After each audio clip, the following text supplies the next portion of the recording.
Hello,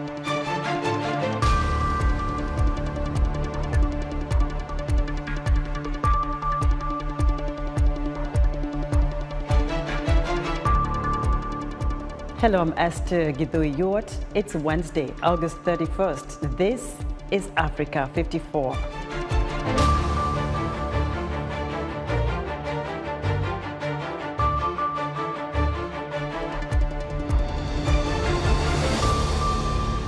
The first ship carrying grain from Ukraine for people in the hungriest parts of the world has docked at the Horn of Africa port of Djibouti, as areas of East Africa are badly affected by deadly drought and conflict. Former President of the Soviet Union Mikhail Gorbachev dies at 91. We'll have a reaction. And an in-depth look at a single mother who's helping make money go digital on the continent.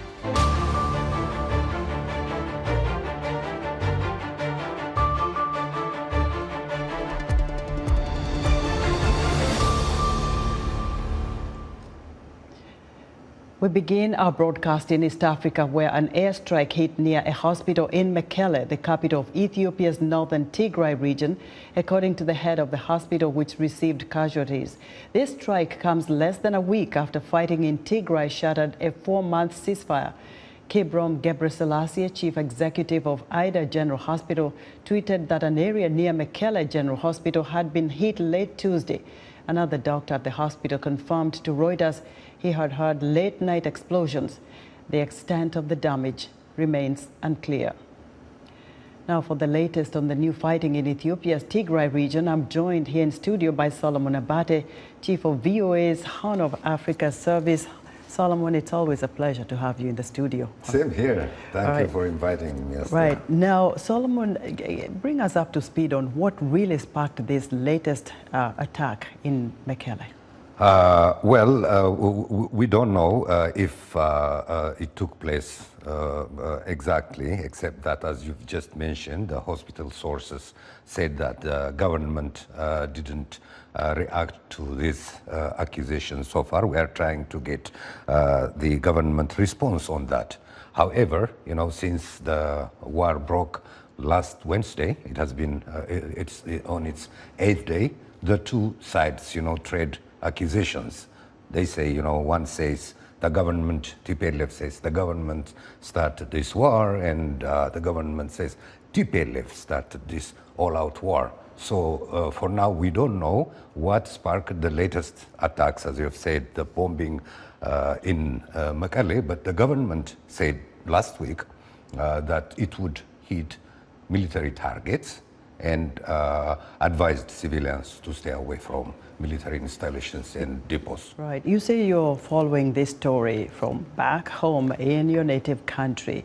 So far, what are Tigrayans saying about this latest attack? The TPLF leaders saying that the government started this offensive, as I have said earlier. And today, the party TPLF's spokesman and member of the leadership tweeted that the government is making up, these accusations that TPLF opened fresh offensive against government positions. And Getachew also says the government does this just to for a cover-up and to remain unaccountable for the actions. So now, Solomon, one would wonder, there has been, a lull, for 5 months there was no conflict. A lot of people thought this is over, peace negotiations will begin. What is the official government stand from Prime Minister Abi's office? Have they said anything about this latest attack? Yes, the government spokesman Kabede Desisa said yesterday that the government is still ready for the talks. Everybody hoped, these sides would sit one day for negotiations and for peaceful resolution of the issues, the conflict. And after 5 months of break, as you've just said, the war broke last Wednesday, and the government spokesman said the government is still ready to sit down with TPLF and find some peaceful resolution to the conflict. And still they are on their position that they didn't start any all-out war or full offensive. Let's hope there will be peace. Let's hope you'll be able to hear something towards resolving this conflict. As they say. Thank you, Solomon. Thank you, Esther. Solomon Abate is the chief of VOA Horn of Africa service. The first ship carrying food aid from Ukraine to the Horn of Africa since the start of the war in Ukraine has docked in Djibouti. Clara Frank has the details. The Brave Commander is the first vessel to make the journey since Russia's invasion in Ukraine 6 months ago, which Moscow calls a special military operation. The bulk carrier transported more than 20,000 tons of grain to Djibouti, which is going to be further transported to Ethiopia. The food on the Brave Commander will feed 1.5 million people for 1 month in Ethiopia. So this makes a very big impact for those people who currently have nothing, and now WFP will be able to provide them with their basic needs. It's a drop in the ocean. The World Food Program says extreme weather, surging food prices, and conflict mean 82 million people in East Africa need food aid across 9 countries. Officials hope the Brave Commander's successful voyage will inspire private companies to begin shipping grain from Ukraine to East Africa. Rising global food prices and difficulties in raising donor funding have forced the United Nations to cut rations for refugees and displaced people in the region. We've already seen a reduction of 15% in wheat prices globally since the Black Sea Initiative commenced. What we want to see is more food flowing. We need, from WFP's perspective, millions of tons in this region. In Ethiopia alone, 3/4 of everything that we used to distribute originated from Ukraine and Russia. The Brave Commander was loaded earlier this month after the UN and Turkey brokered a deal between Kyiv and Moscow to unblock 3 Black Sea ports. Russia and Ukraine usually supply 90% of East Africa's wheat imports. Michael Dunford, the WFP's director for Eastern Africa, said food has to keep flowing to save lives. But he warned it will take many months to recover from the disruption caused by the Ukraine conflict. Clara Frank, VOA News, Washington. Here's the latest on the Kenya presidential election dispute. Petition hearings are ongoing at the country's Supreme Court. Veteran opposition politician Raila Odinga is challenging the outcome of the August 9th presidential election, in which the Electoral Commission chairman Wafula Chebukati declared Deputy President William Ruto as the winner. There are 88 lawyers representing various groups of petitioners. Odinga is asking the court to nullify Ruto's win, alleging massive malpractices in the vote. This is Odinga's 5th bid to win Kenya's presidency and Ruto's first attempt. Reporter Mohammed Yusuf has more from Nairobi. Kenya's Supreme Court has begun listening to the petition challenging the outcome of the August 9th presidential election.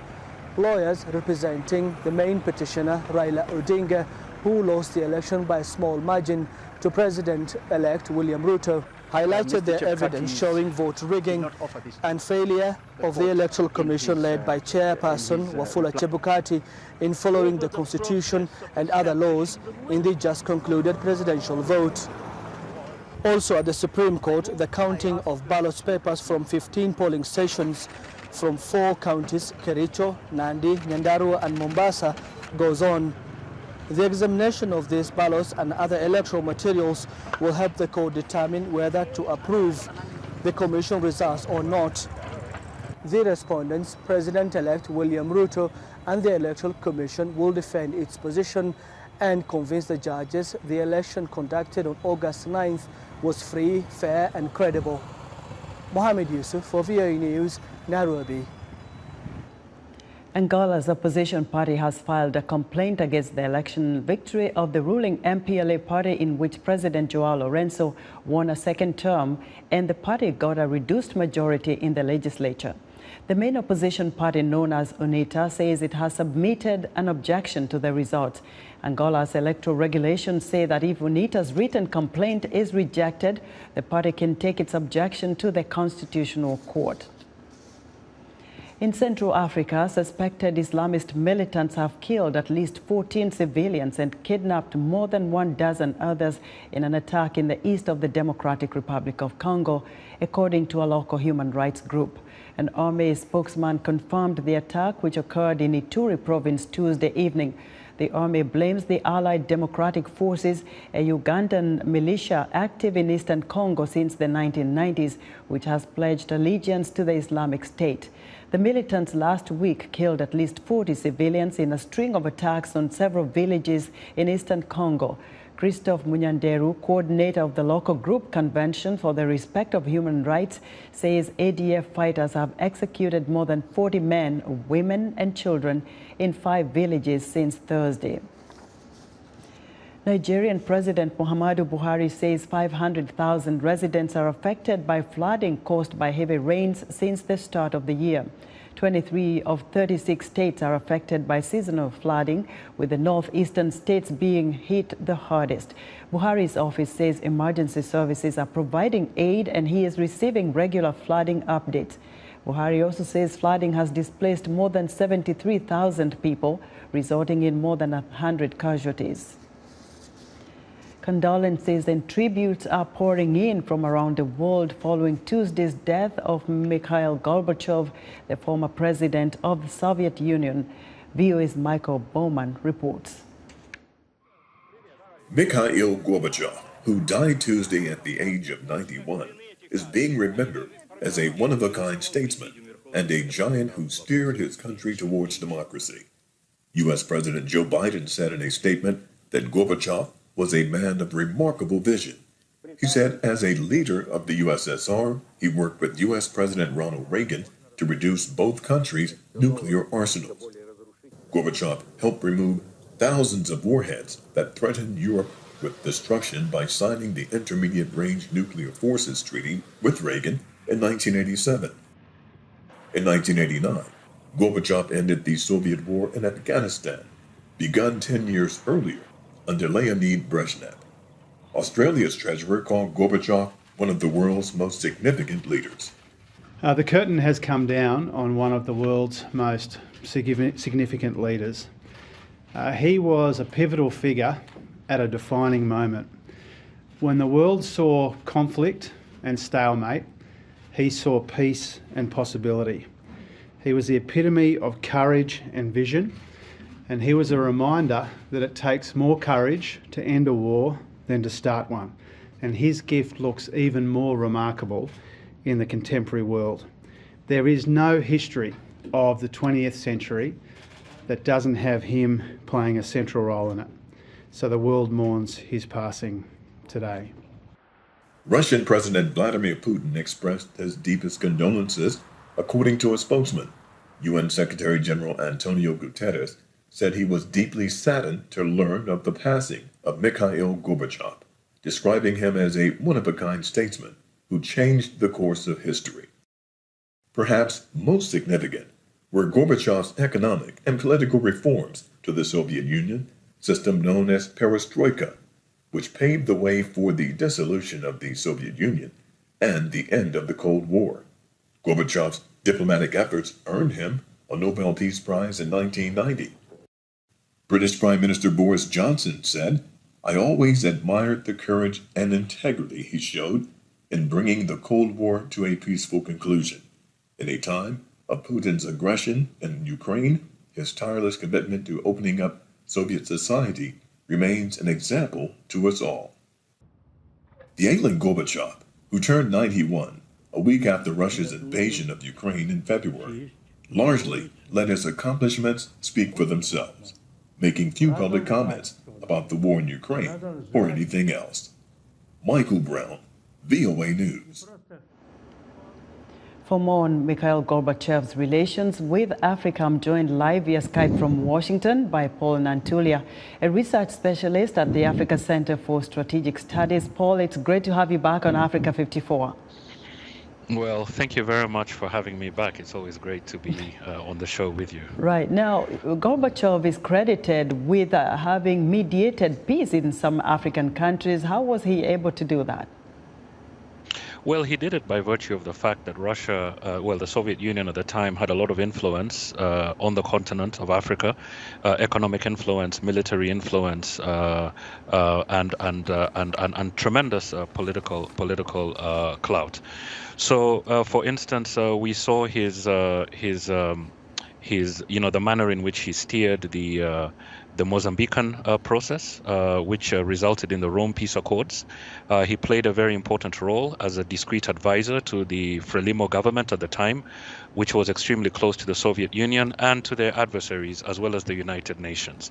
He also played a tremendous role in Angola in resolving the tensions there between the ruling MPLA, of which the Soviet Union had tremendous influence, and the MPLA. There were quite a number of peace initiatives that were attempted during that period, and we also saw him playing a very important role as a discreet advisor to the United Nations and to the Organization of African Unity as far as resolving the crisis in Ethiopia was concerned. The Derg regime at the time, which had been close to the Soviet Union, Mikhail Gorbachev advised it and played a critical role, including the decision, to set the country on a reform path, on a path of economic and political reform.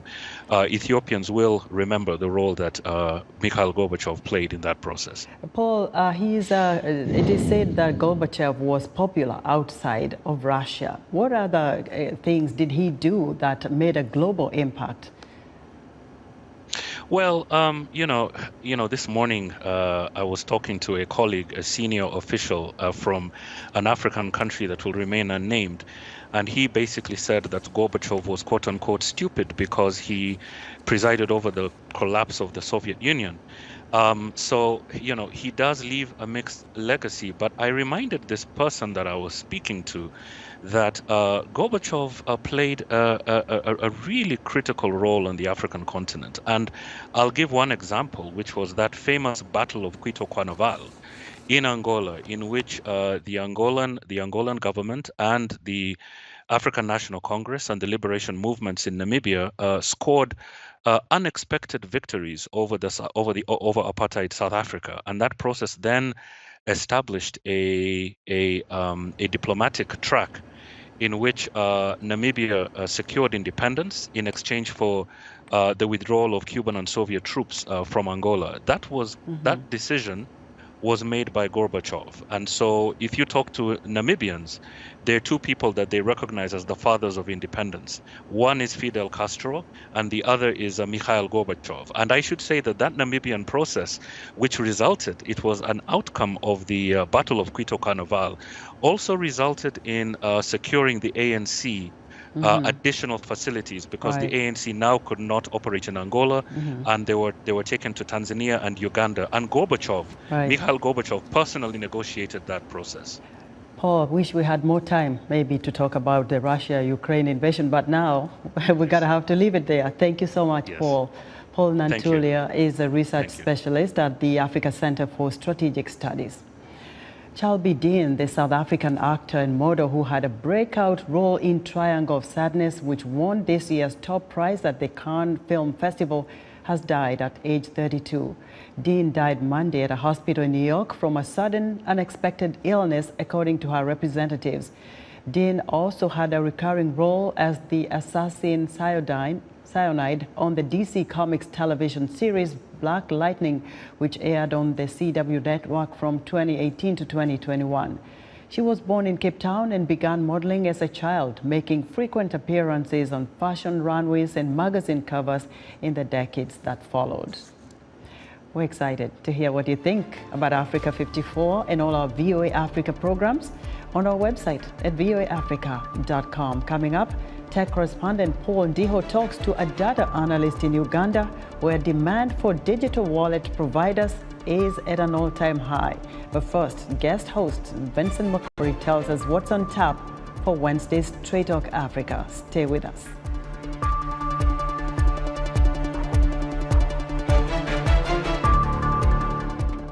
on the next Straight Talk Africa. Join me, Vincent Makori, as we look at the conflict in Ethiopia's Tigray region, where one of the worst humanitarian crises in the world is ongoing. Fighting has erupted again between Ethiopian government forces and the Tigray People's Liberation Front. What is the international community doing to reduce the fighting? We'll take an in-depth look at the Tigray conflict on the next Straight Talk Africa.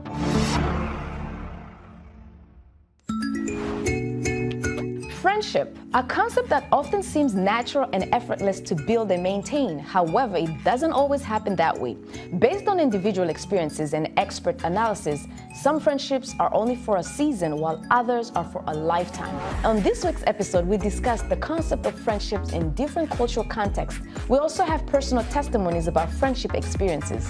Join the conversation each week right here on Our Voices.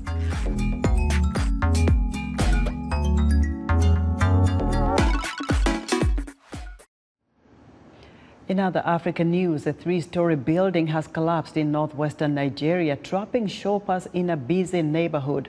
Emergency response workers say at least 8 people have been pulled from the rubble as the search continues. South African President Cyril Ramaphosa is condemning anti-immigrant protests that have prevented foreigners from accessing a hospital near Pretoria, fueling concerns about rising xenophobia. And Mozambique has a public debt of $14 billion. Its largest creditors are the World Bank, IMF, China, Portugal, and Japan. Despite a robust digital payment revolution ongoing in Uganda, many traders and consumers still use cash. But this may be changing. Driven by mobile money, there is an increased number of digital wallet providers such as Pivot Pay trying to make their mark. Africa 54 technology correspondent Paul Ndiho spoke to Atim Joy Sandra, a single mother of 3 daughters. Atim learned how to code and later became a data analyst at Pivot Pay. Joyce Atim, welcome to Africa 54. Thank you, Paul. Thank you for the invite. You are one of the leading tech analysts at Pivot, Uganda, a fintech company. Tell us a little bit more about what you guys do. Pivot Payments is a service provider that provides payment solutions to individuals and businesses. And it was established in 2019 with a group of people from experiences of banking and fintech industry. And our B2B, our business-to-business solution includes bulk payments and bulk collections, that is from mobile money, card, and bank accounts, using our product called Pivot Pay. That is an app. It is for both retail and agent. How many people would you say use this platform?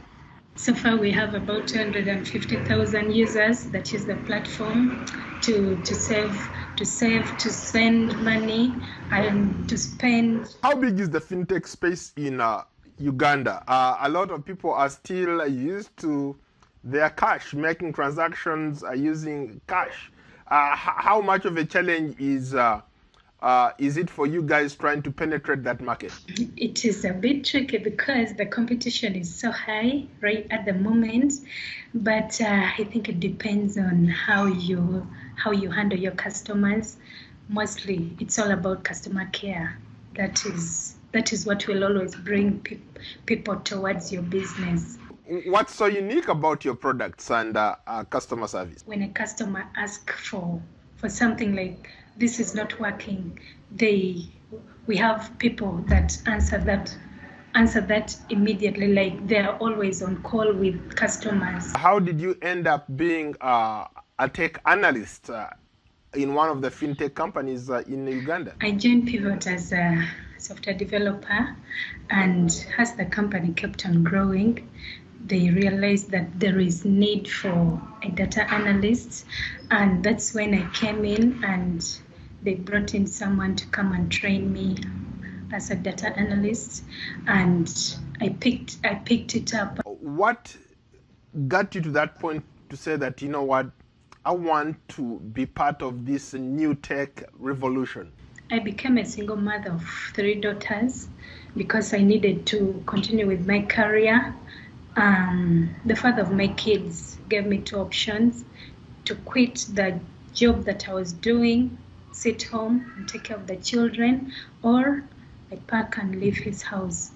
And I was like, okay, I think taking my career is much better, because the relationship had become very abusive and toxic, because we didn't even stay together for the last 7 years that we stayed together. He was working abroad. He would just come for like 3 weeks in a year, and he would either leave me pregnant or when I'm breastfeeding. And all this time I was staying alone with the kids. It was really very difficult for me. So I decided to pack my things and left his house. So I wouldn't want any woman or a young girl that is just growing up to go through what I went through, because it's very difficult. I'm very sorry that you had to deal with that kind of a situation. I hope things have gotten better now that you've found your sense of purpose. You are able to do what you love to do. If I had not made this decision that I made 2 years or 3 years back, I wouldn't be who I am right now. I am both a software developer and a data analyst at Pivot Payments. And if I had not made that decision that I made, I wouldn't be where I am right today. Right now, I can pay my bills, pay rent, and take care of my children. So it is possible. I bet you it is possible. It is not easy, but it's possible when you're focused and you get connections with the right people. You need to keep learning and learn to be humble, because that is when you get connected to the right people. Thank you so much, Joyce, for your time. I am so grateful. That was Africa 54, Paul Ndiho speaking with Atim Joy Sandra, a data analyst at Kampala-based Pivot Pay. G20 environment ministers are meeting on the resort island of Bali Wednesday for climate talks. The summit host and current G20 chair, Indonesia, warns that countries must jointly tackle global warming or see the planet pushed to a point where no future will be sustainable. The meeting comes months before the annual United Nations Climate Change Conference is to be held in Egypt in November. Extreme weather events, fires, floods and heat waves have struck several parts of the world, and scientists say as the globe edges closer to the 1.5 degrees Celsius warming threshold, there will be an increase in the severity and frequency of extreme weather events. That's our show for today. Be sure to watch Africa 54 on our website at voaafrica.com. From the Africa 54 team here in Washington, thank you for watching.